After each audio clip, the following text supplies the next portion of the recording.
mo na. Nakuha niyo ang point?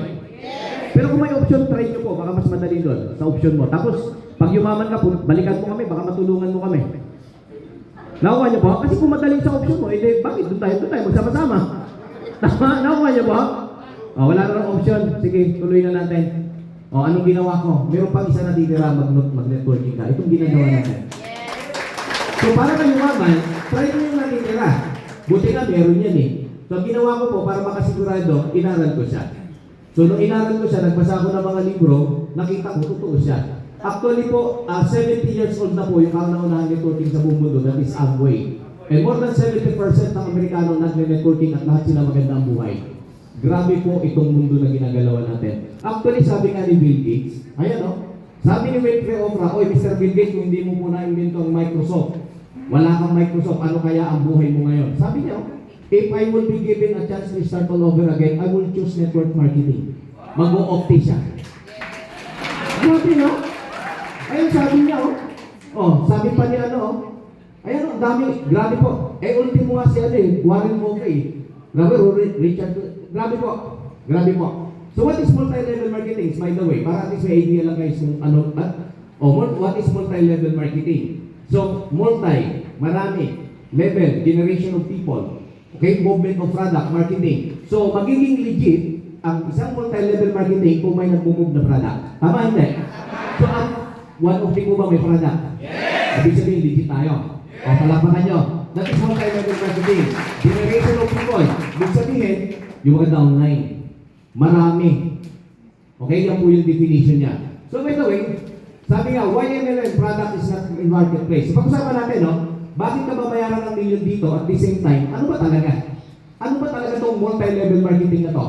So, pag-usapan mo natin yung traditional negosyo. Wala pong multi-level marketing. Ano ang ginagawa? Reality ito, ha? Okay, may produkto. Saan galing ang produkto? Sa factory, no? Yes. Tama ba? Yes. Sa factory. From factory, diretso na ba sa'yo? Hindi. Dadaan niya sa distributor, dadaan niya sa wholesaler, dadaan niya sa retailer. Ang tawag sa atin, ano? Consumer. Yan yung traditional na negosyo. Tama ba? Yes. So, hindi direct sa consumer bumibili.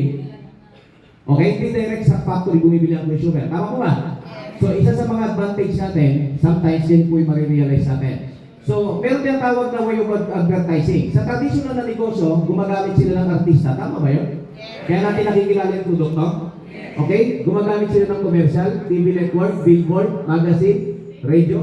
Tama po? For advertising purposes. Tama po ba yan? Yes. Kaya nakikita mo, pag napanood to, bibili ka eh. Tapos yung product nila, nasaan? Nasa drugstore, no? Nasa mall, nasa grocery. Tama po ba? Ito, tanong ko sa inyo. Ito po bang from factory, distributor, kumikita po ba ito? Yes. Kumikita po ba yung wholesaler? Yes. Kumikita po ba yung retailer? Yes. So, ibig sabihin yung product, tumataas. O ginamitan ng artista, may budget?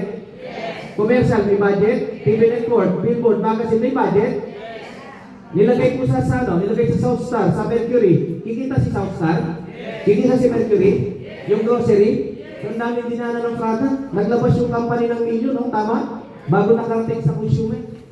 Yan yung traditional na negosyo. Tama po? Bakit po nabuo ang konsepto ng multi-level marketing? So by the way, advertising system is a selling goods of service and television, radio, newspaper. That is something. So para ma-appreciate mo lang, Chicken Joy, kinagat ni Agamula. So million ba yung budget? Yes. Para na ma-appreciate mo yung advertising. May pera ba sa advertising? Yes. May pera dyan eh. May pera dyan. So, pag-usapan natin yung ating pag-usapan, multi-level marketing. Yung product galing sa factory, diretso sa consumer, okay ba yun? Yes! Okay yun eh, tama? Way of advertising, word of mouth advertising. Kwento-kwento, okay ba yan?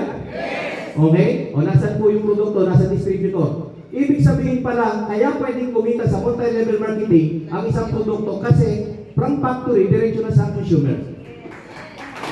Grabe, no? At yun yung imagine, no? Kung pinapayaran ng artista ng milyon, tinanggal ng artista, tinanggal ang billboard, tinanggal po ang lahat ng klase ng advertising, at yung budget na milyon ibinigay sa'yo, kikita ka? Yes! Grabe, no? Wala po sa Mercury Drug, wala sa drugstore, wala sa mall ang ating produkto, nasa atin. So, ibig sabihin pala, engineer, yung budget na milyon, ibinigay sa distributor, kaya pwede ka yumaman. Yes! Ibig sabihin, kaya pala. Kaya pala. Kaya lang, may trabaho kang gagawin, no? Yung mga tinanggal yan, trabaho mo yun. Ikaw yung artista eh. Ikaw yung magko-commercial eh. Ikaw yung mag-advertise eh. Tama ba? O kung ikaw yung television, may kwenta ba ang television na nakasara? Wala, di ba? So ibig sabihin mo, hindi mo rin ibubukang bibig mo, wala yung kwenta. Sayang yung budget, hindi mapupunta sa'yo. Tama po ba? Yes. So ibig sabihin, kino-convert lang ng company, yung dapat nagastos nila sa traditional ibibigay sa atin. So ay ibig sabihin, yung kumpanyang ito may puso. Isipin mo, pwede naman palang artista para wala na masyadong hassle, bibili na lang tayo, eh ang ginawa pa niya, binigyan tayo ng pagkakataong yumaman. O pala para sa office. Ano mo? O, Chairman, salamat. At least binigyan nyo kami ng pagkakataon para maging artista.